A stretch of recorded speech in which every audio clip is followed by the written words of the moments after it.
something in you has said yes to life more times than you will ever count. In the center of your chest, an ancient rhythm has been teaching you something you've never quite learned. Rest is not what happens after the work is done. Rest is what makes the work possible. Tonight, someone inside you wants to whisper a small secret. Are you ready to listen?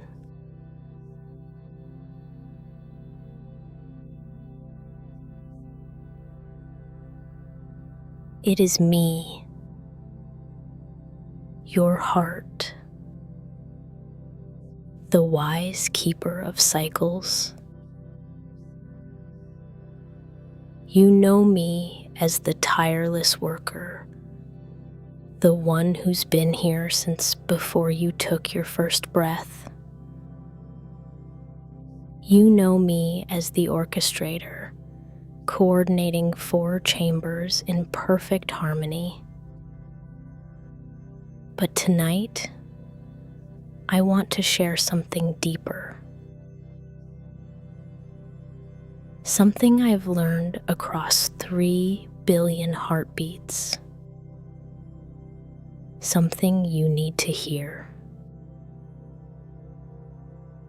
I rest more than I work. Even right now, as you're awake and listening, I'm spending 2/3 of every single beat in rest. Not working, resting. This isn't laziness. This isn't weakness.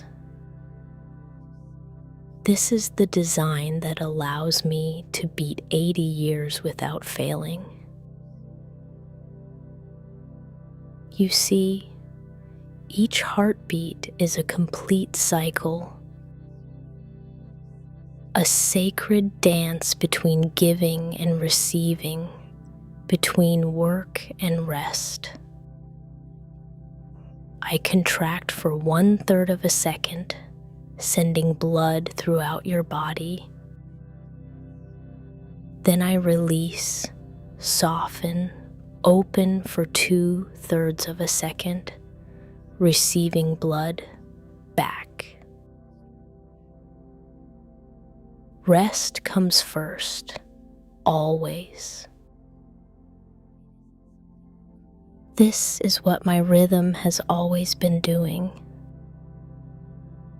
Through the quiet lub-dub that's played every moment of your existence.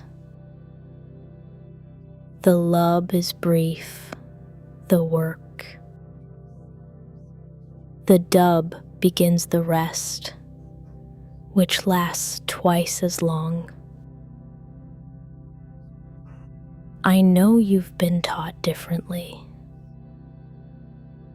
That work comes first, that rest is the reward you earn when everything's complete. But I cannot work that way. I would fail within minutes if I tried. I am ancient,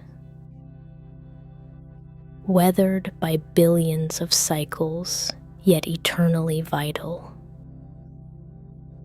I hold a crimson sphere in one hand, representing the giving, the systole, the contraction.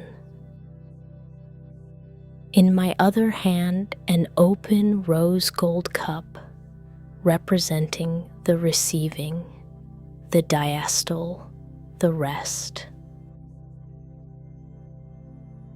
They transform into each other endlessly. Work becomes rest, becomes work, becomes rest. A circle with no beginning, no end. I've been with you through everything. When you learned to walk, when you fell in love, when your heart broke in ways I felt as tremors in my rhythm. And through it all, I've been doing the same quiet thing, resting before I give. Sustainable work requires rest as foundation, not reward. Tonight, I want to show you where I live. I want to show you how I work. And I want you to feel what my rhythm has known all along. Would you like to know where I live? This chamber where time moves in circles rather than means.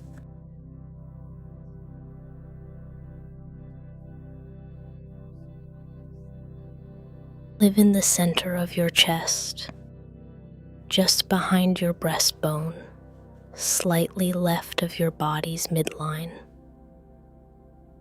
still about the size of your closed fist. Humble in size, vast in purpose. I'm held, protected, cradled by the curved bones of your rib cage.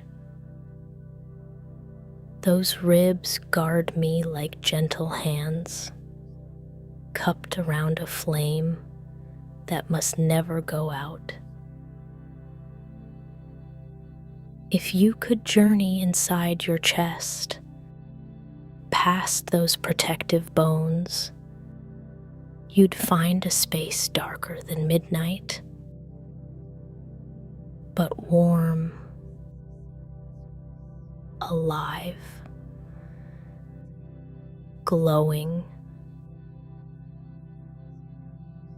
The chamber pulses with deep crimson light during the brief moments of work, then softens to rose gold during the longer moments of rest. 2/3 rose gold, 1/3 crimson. Rest dominant, always. The walls are smooth, warm cream, muscular yet soft. They draw inward like a gentle fist closing, then release outward like cupped hands opening to receive. Contract, release. Give, receive. Work, rest. Golden threads trace through the walls, coronary arteries that feed me with oxygen-rich blood. But here's what you need to know.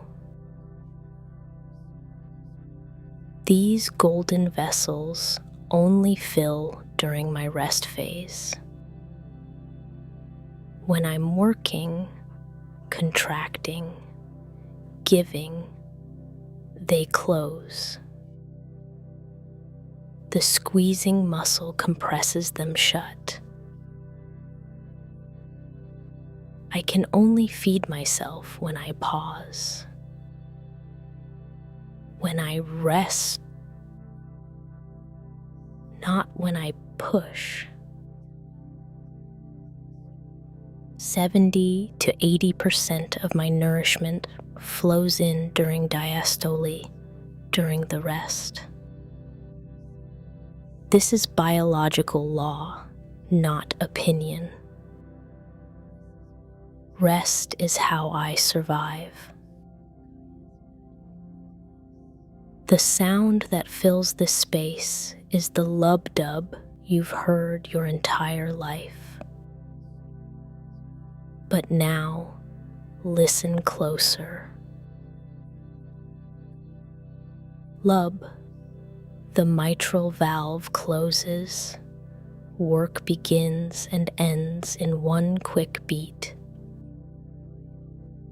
Dub, the aortic valve seals. Rest begins. Then silence, deeper rest, the golden threads filling with quiet, rushing sound. The atmosphere here is contemplative. Ancient temple, meditation in motion. Time doesn't move forward here, it circles.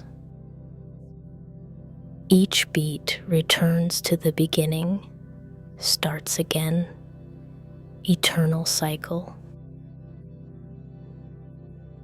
Behind me, a circular mandala rotates slowly, divided into thirds. 2/3 soft rose gold for rest.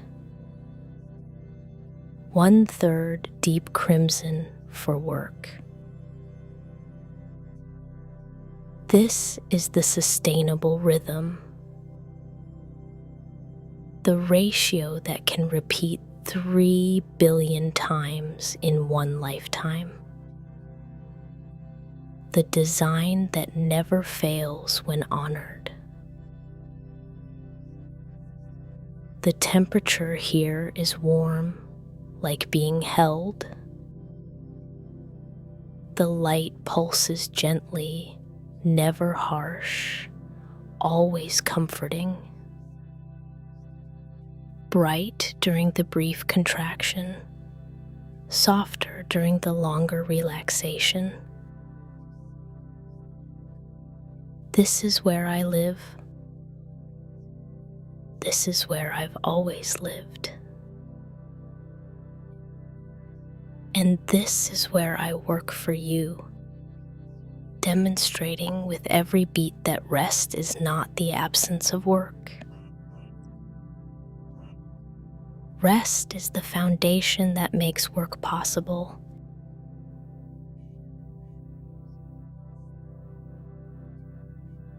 Hold me in your mind for a moment, not as a symbol, as what I actually am. A hollow, muscular chamber, roughly the size of a closed fist, weighing somewhere between 200 and 400 grams, depending on your body, your history, your years.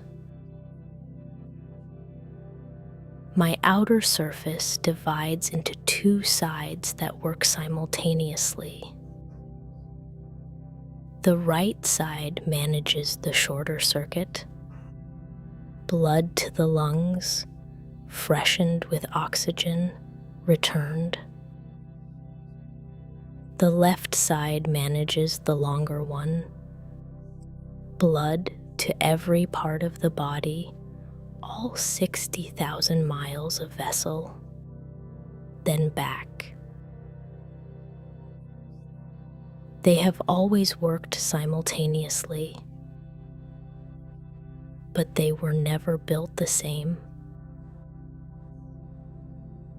The left ventricle has walls roughly 3 times thicker than the right. This was not developed through training or effort. The design arrived this way, written into the template millions of years ago, because the left side faces greater pressure, because the full circuit of the body demands more force. Those walls have 3 distinct layers. The epicardium on the outside, smooth, protective. The surface, through which the coronary arteries trace their paths. The myocardium in the middle, the thick working muscle, the layer that contracts and softens, the heart's engine, and the endocardium on the inside, a thin, smooth lining that allows blood to move through without resistance. The entire organ enclosed in a double-walled fibrous sac, the pericardium. Between its layers, a small amount of fluid, enough to allow the heart to move freely with each beat, enough to prevent friction against the structures surrounding it. Inside, the walls are smooth. They draw inward from all directions when I contract, not pressing from one side, but squeezing from all sides simultaneously, the way cupped hands compress around something soft. And what I do with that squeeze is deliberately incomplete. Each contraction ejects somewhere between 60 and 65% of the blood. The remaining 35 to 40% stays. Always. Through every beat, every hour, every decade. Never completely empty, never completely full. The middle range that can sustain itself across 3 billion repetitions. If the ventricle emptied entirely, there would be nothing from which to build the next filling. The walls would collapse inward against themselves. The structure would lose the shape it needs. The retained fraction is not inefficiency. It is what the next beat builds from. Twice each heartbeat, all the valves close simultaneously. The first of these moments, after the chambers have filled, before contraction begins. The mitral valve sealed, the aortic valve not yet open, volume unchanging, but pressure building inside the sealed chamber, the muscle tightening, force accumulating, the threshold approaching. Isovolumetric contraction. The gathering before giving. The second moment, after contraction has finished, before the chambers open to receive. The aortic valve sealed. The mitral valve not yet open. Volume unchanged again, but the walls now softening. Pressure dropping inside a closed space. Isovolumetric relaxation. the releasing before receiving. These moments cannot be shortened. They are not pauses in the work. They are the physiology of threshold, the preparation that must happen before giving, the letting go that must happen before receiving.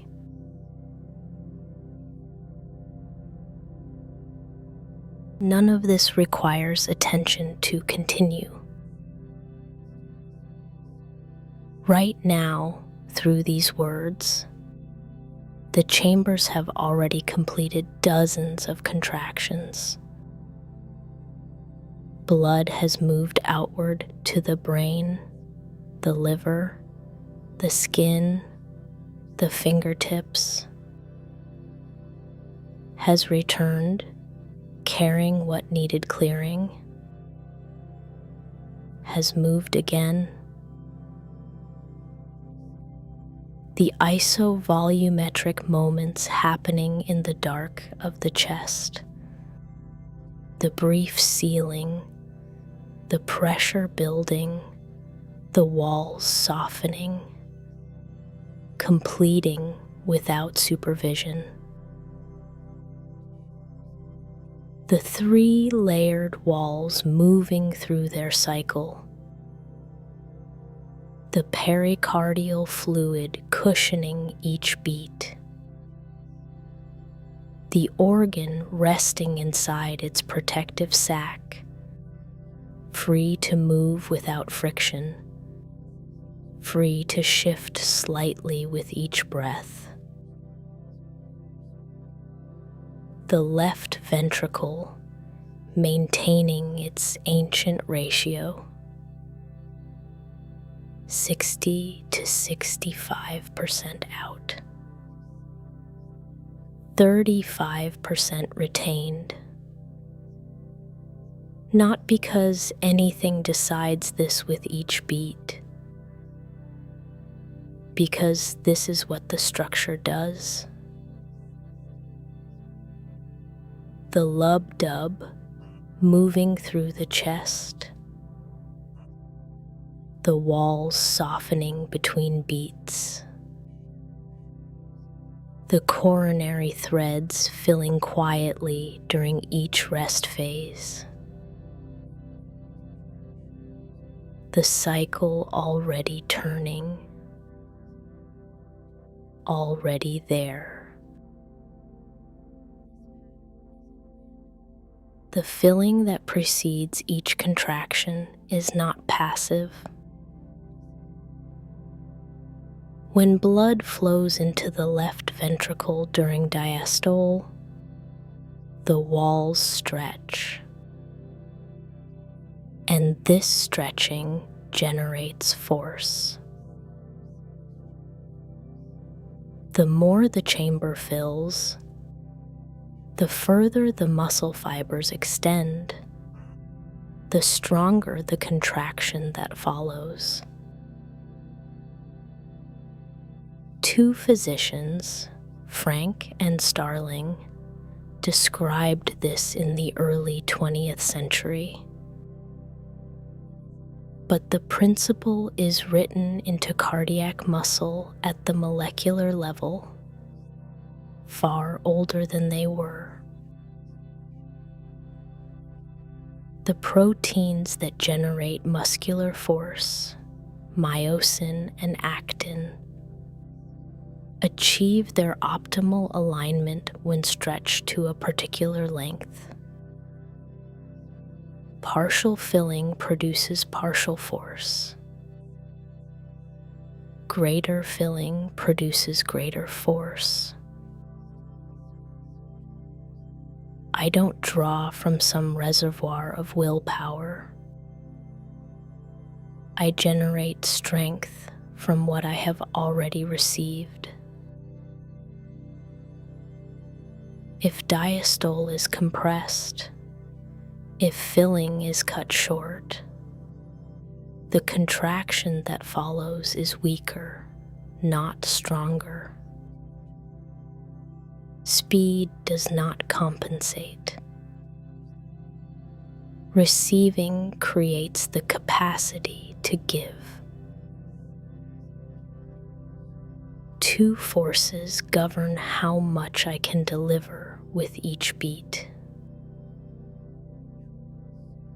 Preload, the degree of filling, the stretch on the walls before contraction begins. The greater the preload, the stronger the Starling response. Afterload, the resistance I push against, the pressure in the arteries that the aortic valve must overcome before blood can leave the ventricle. During sleep, afterload decreases. The vessels are more relaxed. The left ventricle working against a lower threshold. Lower resistance, adequate filling. This is the optimal condition. The cardiac muscle working in its most efficient range. Consider what this means in terms of volume. At rest, each contraction ejects roughly 70 milliliters of blood. 70 milliliters, 70 times per minute. Approximately 5 liters every 60 seconds. The entire blood volume of the body circulating completely, roughly once each minute. This is the resting output. During sustained effort, it can rise to 25 liters per minute, 5 times the resting volume. Both the rate and the stroke volume increasing together.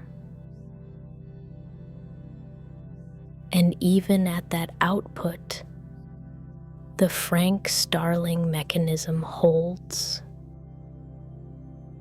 The greater the demand, the more blood returns to fill the chambers, and the stronger the contraction that follows. And there is the question of how I feed myself.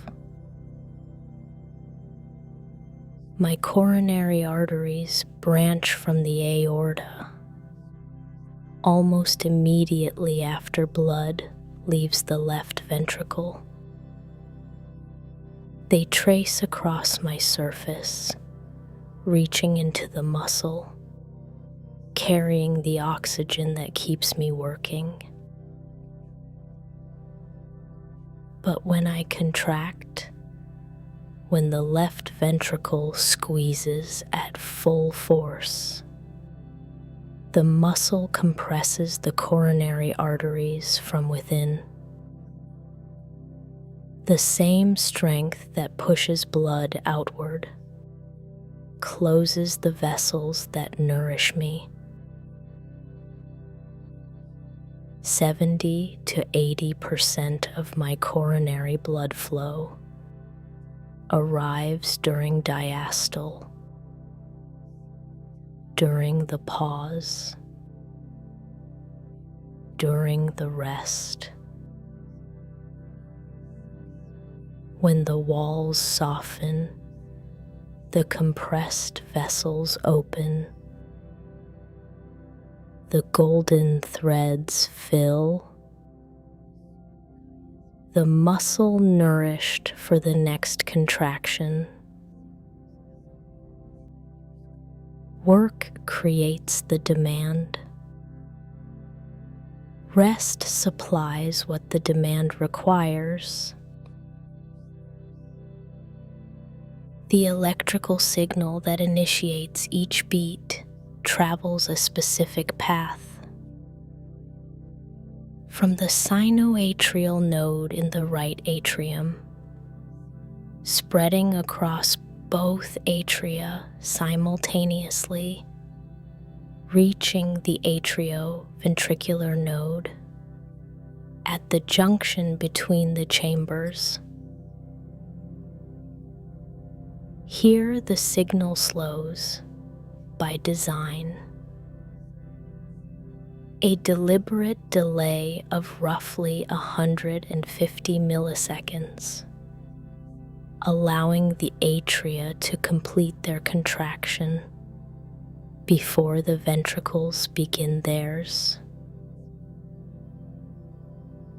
Then downward through the bundle of his, splitting into left and right branches, fanning through the Purkinje fibers to reach the ventricular walls almost simultaneously.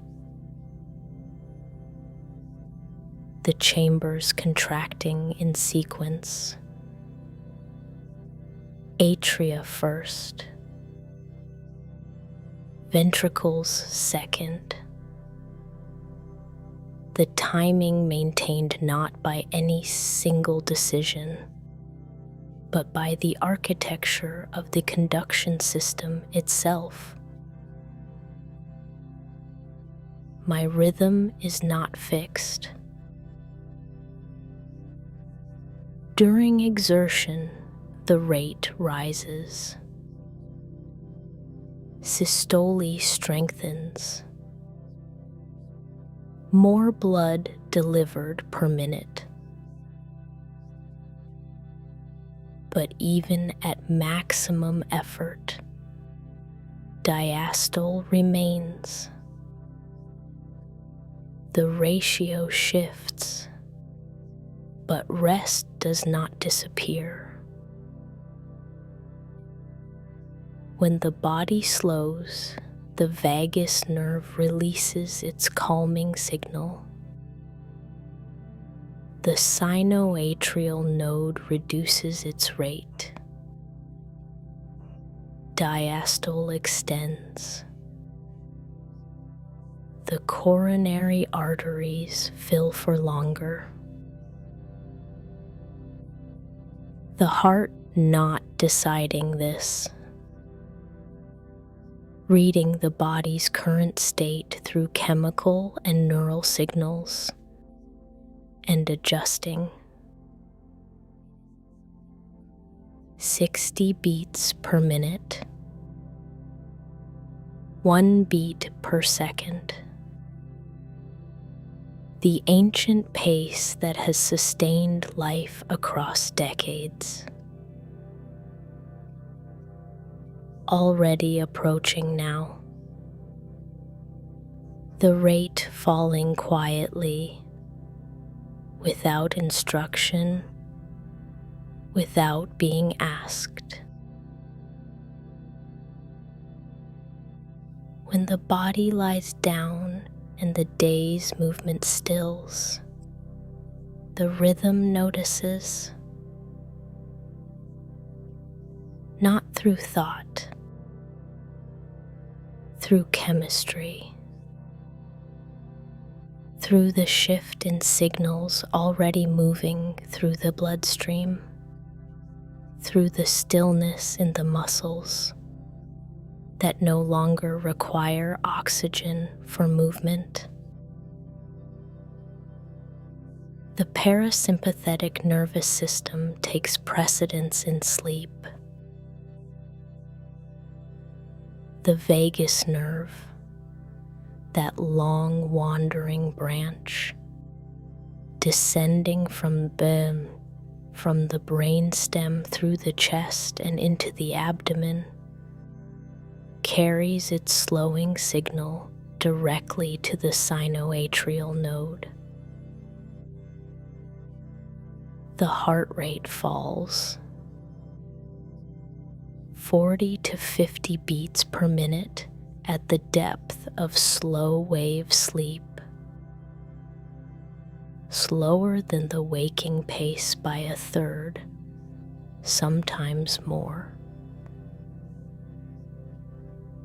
But what changes more profoundly is the ratio. Diastole lengthens. The rest phase extends until it occupies 70, sometimes 75% of each cycle. 3/4 rest.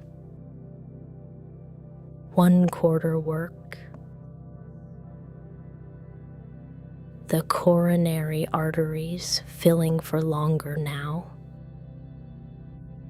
The muscle receiving more oxygen per beat than at any moment of the waking day. The body lying still is not the heart at reduced capacity. It is the heart at deepest nourishment. Blood pressure drops during sleep, 10 to 20% below the waking average. The vessels relax. The resistance the left ventricle pumps against decreases, each contraction requiring less force. The walls moving through their cycle with something closer to ease. Heart rate variability increases.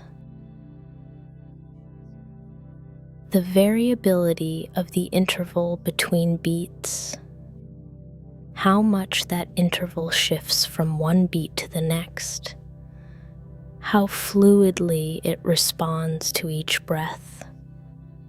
This variability is a marker of nervous system health, of adaptability, of resilience. The rigid rate is the stressed rate, the heart that breathes with the breath, that rises slightly on the in-breath and falls on the out-breath, that responds without resistance. This is the resting heart. Each inhalation creates a slight change in intrathoracic pressure that draws blood more rapidly toward the right side. The sinoatrial node senses this and quickens fractionally. Each exhalation reverses the change. The rate falls back. Respiratory sinus arrhythmia. The breath and the heartbeat in constant, quiet conversation. The brain's electrical patterns are already shifting. The fast beta rhythms of sustained attention quieting. Slower alpha rhythms emerging. And in the deeper stages of non-REM sleep, the slow, synchronized waves appear, large, sweeping oscillations that move across the cortex in quiet succession. During these deep waves, the glymphatic channels widen. Cerebrospinal fluid moves more freely through the brain's interstitial spaces, clearing the adenosine and metabolic byproducts that accumulated through hours of waking thought. During REM sleep, when dreaming occurs, the rhythm shifts again. The rate becomes more variable, quickening during vivid dream sequences, returning to slow when the imagery settles.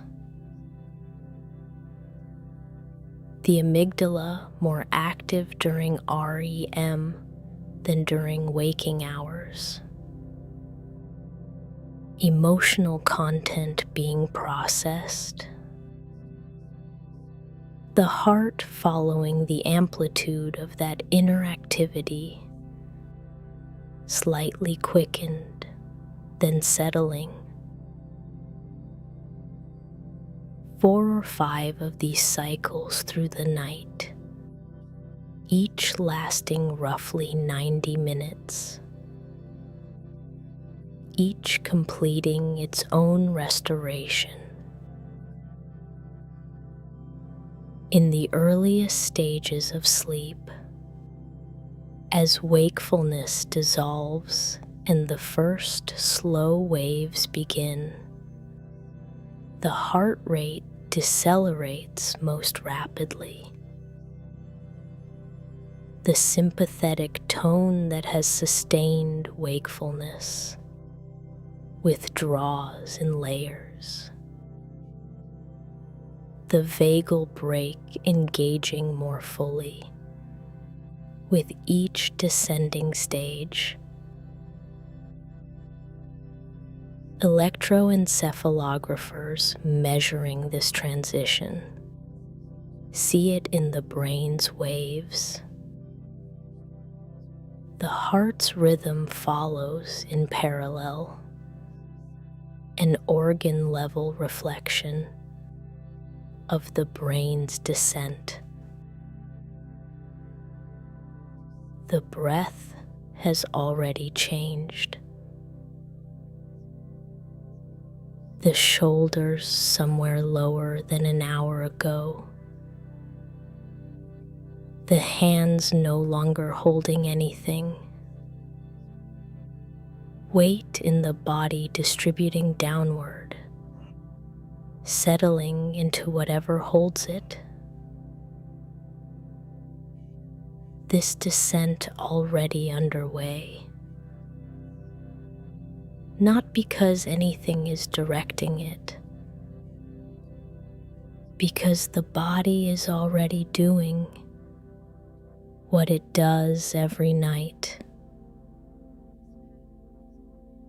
The rhythm in the chest already quieter than it was, already at the pace the night requires.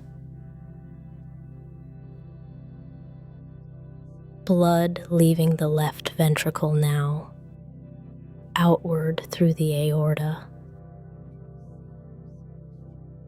The largest vessel, the one that branches almost immediately, first into the coronary arteries that nourish the heart itself, then upward toward the brain, then outward through the body's full circuit, into the carotid arteries rising toward the brain, through the smaller and smaller vessels of the cortex, the neurons there receiving oxygen, continuing their quieter nighttime work, the consolidation of the day's experience, the slow repair of synaptic connections, the glymphatic channels wider now, clearing what accumulated through hours of waking thought. The brain receiving, working at a slower frequency, without announcing what it's doing, outward through the subclavian arteries into the arms, through the brachial artery into the smaller vessels of the forearms and hands. The hands warm from this, warm from the blood that has always been moving through them, generated by the rhythm in the chest, sending its signal outward with each beat, downward through the descending aorta, the celiac trunk reaching into the liver, where the night's metabolic work is underway. Glucose being stored or released depending on what the blood requires. Proteins assembled from amino acids circulating through the bloodstream. Toxins processed and cleared. The liver working in darkness without any awareness reaching it. The mesenteric arteries reaching the gut. The enteric nervous system there. Hundreds of millions of nerve cells embedded in the walls of the intestines, carrying on its own sensing, its own quiet regulation, not receiving commands from above, processing locally, signaling upward when something needs to be known, completing its own cycles without direction, downward into the renal arteries, the kidneys receiving 20% of every heartbeat's output, filtering, adjusting the chemical composition of the blood, maintaining the fluid balance the filling chambers depend on. When the heart needs more volume, the kidneys retain fluid. When the chambers are stretched beyond their range, the heart itself releases a peptide signal, atrial natriuretic peptide, and the kidneys answer by releasing the excess. A conversation between organs, not mediated by consciousness, not requiring decision.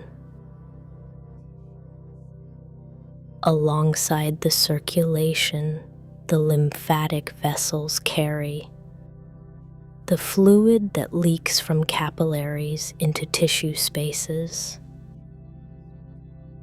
immune cells moving through these channels, lymphocytes and macrophages conducting their nocturnal surveillance, arriving at sites of microscopic injury, beginning quiet repair. At every capillary bed throughout the body, in the muscles, the organs, the skin, the exchange is happening. Walls 1 cell thick, thin enough for oxygen and nutrients to pass through, thin enough for carbon dioxide and metabolic waste to return.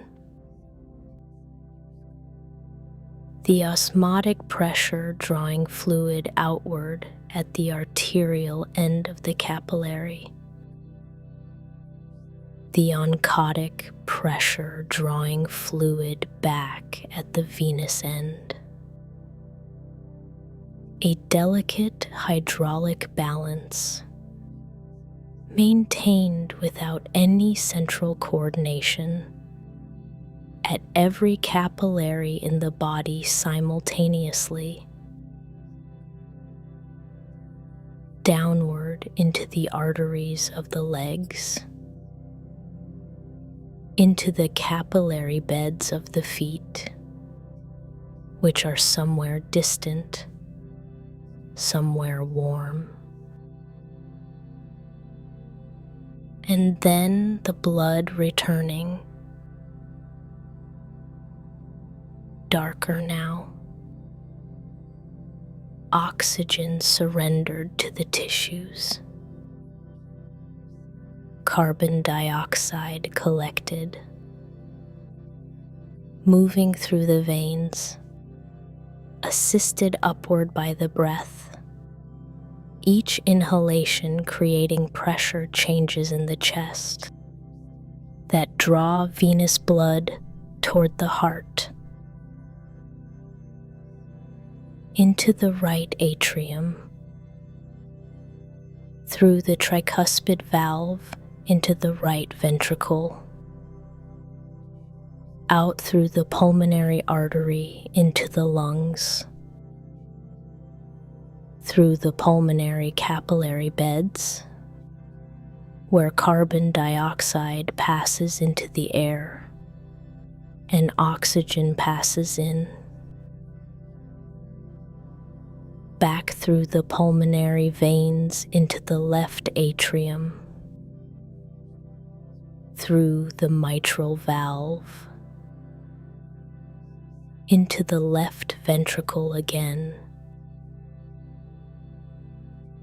the walls filling, stretching, building the force the next contraction will need. The golden coronary threads lighting during this rest phase, nourishing the muscle. The cycle returning to its beginning. Not toward anything, just returning as it always returns. The rhythm is not maintained by a single controller. In the right atrium, a small cluster of specialized cells, the sinoatrial node, fires spontaneously, setting the base pace. But it is never left entirely to itself. The vagus nerve descends from the brainstem and releases acetylcholine at the node. The firing slows. The interval between beats extends. Sympathetic nerve fibers reach the same node from a different direction. They release norepinephrine. The firing quickens. At any given moment, both influences are present. Neither knows the other is there. Neither plans. What emerges is their balance, the rate corresponding to whatever the body is doing, whatever it needs, whatever the internal state is. During sleep, the vagus dominates. The parasympathetic signal stronger. the rate falling toward 40 or 50 beats per minute. And with each breath, the rate breathes too, rising slightly with each inhalation, falling with each exhalation. Two systems oscillating together, lungs and heart in quiet mutual conversation, without negotiation, without awareness. Scattered through the walls of the aortic arch and the carotid sinuses near the neck, baroreceptors, mechanosensitive nerve endings that respond to the stretch of the vessel wall. When blood pressure rises, the walls stretch further. The baroreceptors fire more rapidly. Signals travel to the brainstem, and the heart slows. When pressure falls, the firing decreases, and the heart quickens slightly. A feedback loop, continuous, automatic,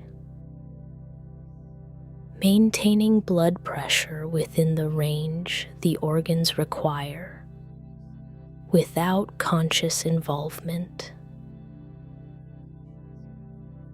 Through the night, as the body's demand decreases, blood pressure dips.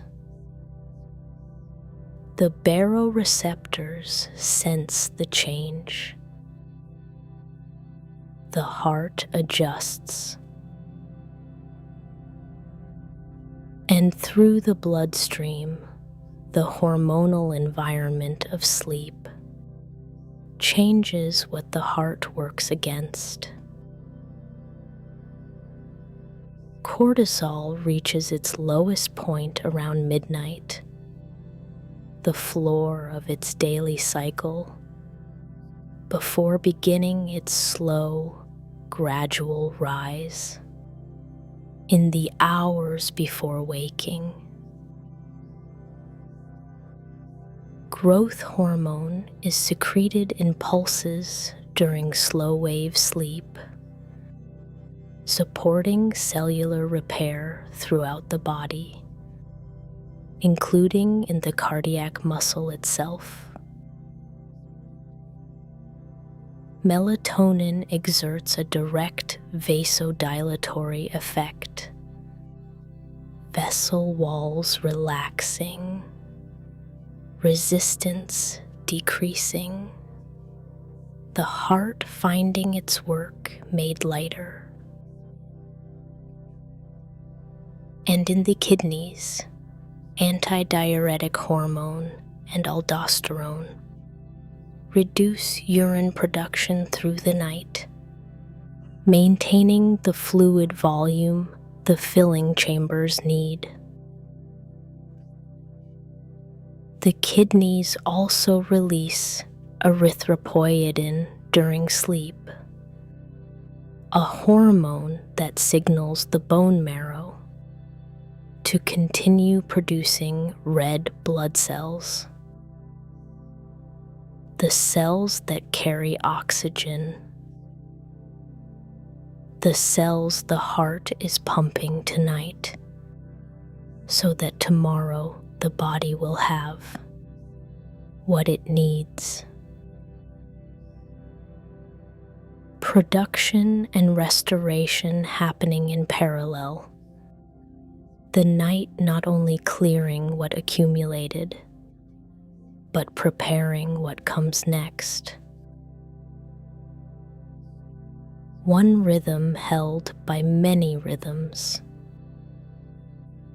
one cycle nested inside cycles of hormone, breath, pressure, neural signal. No single controller making this happen. No central station issuing commands.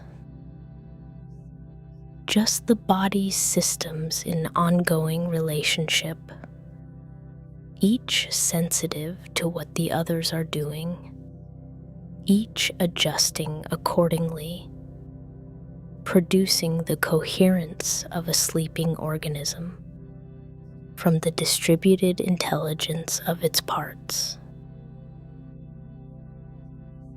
The lub-dub continuing, not isolated, part of something larger, which is also continuing, also adjusting, also there in the dark. There are things the heart does not know. It does not know why consciousness accompanies the squeeze of its muscle. It does not know why there is someone present in this body, someone to feel the warmth it generates, to notice the weight the body now carries against the surface below. The heart has been beating since before consciousness arrived. The fetal heart begins contracting around the 5th week of gestation, long before any nervous system is developed enough to produce anything like experience.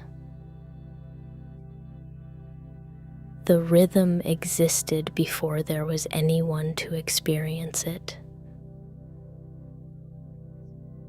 And tonight, the rhythm will continue after awareness of it fades.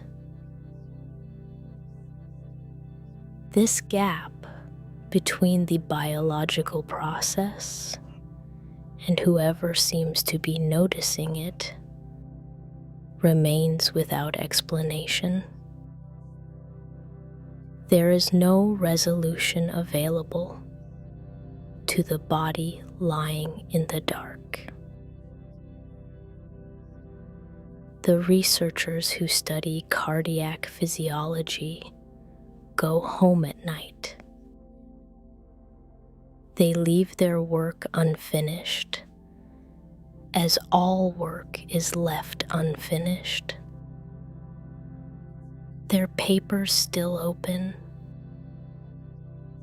their questions waiting exactly where they set them down. And the heart in each of them continued. The coronary arteries filled. The sinoatrial node slowed its firing.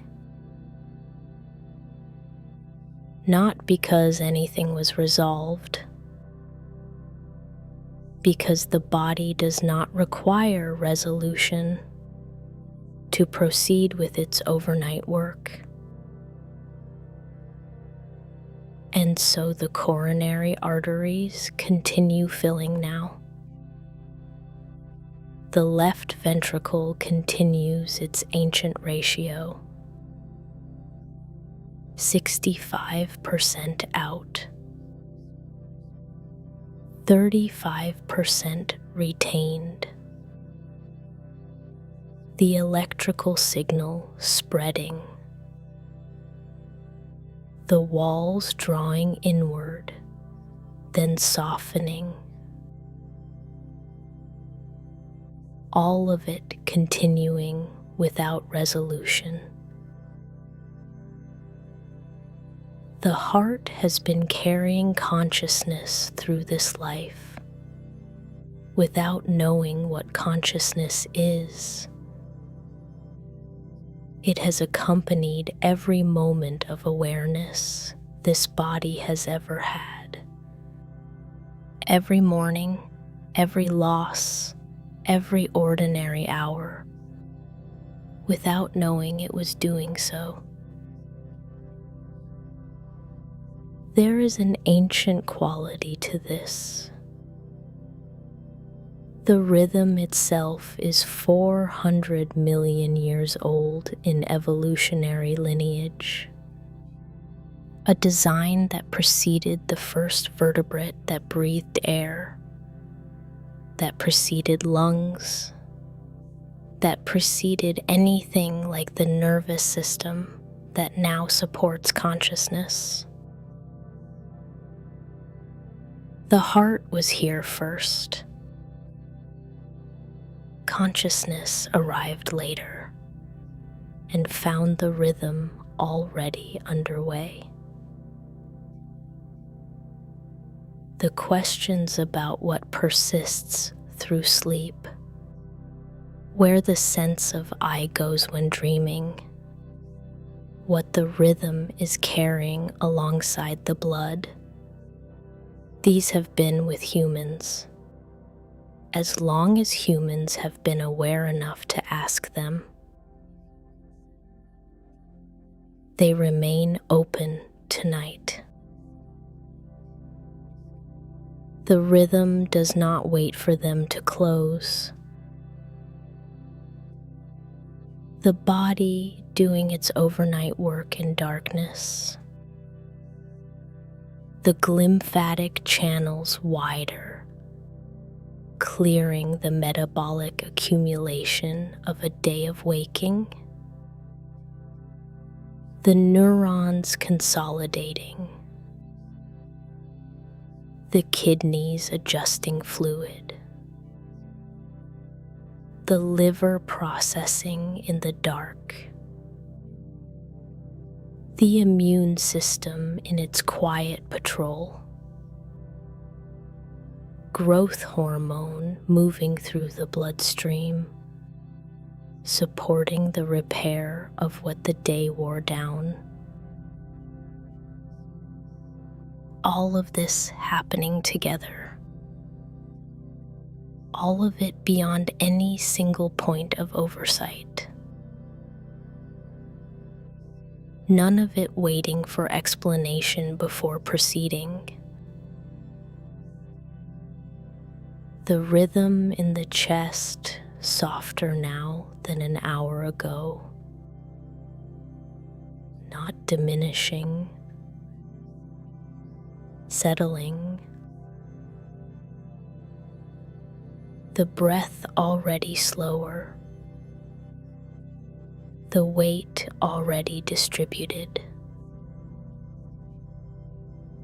Something unresolved. Continuing. Not needing resolution to continue. The lub-dub. Softer now. Still there. In the chest. Behind the ribs. Warmth there. The walls. Softening between beats. The breath. Somewhere. Slow. The weight of the body already settled, already held. The golden threads filling, the blood still moving. Somewhere in the vessels, still carrying. The fingers, far away and warm. the beat, continuing, not asking. Lub-dub, lub-dub. The chest, warm. The beat, lub-dub, lub-dub. Blood moving somewhere in the dark. The walls softening. Golden threads in the muscle. A warmth without edges. Lub-dub. The rhythm before language. Lub-dub. Still. There.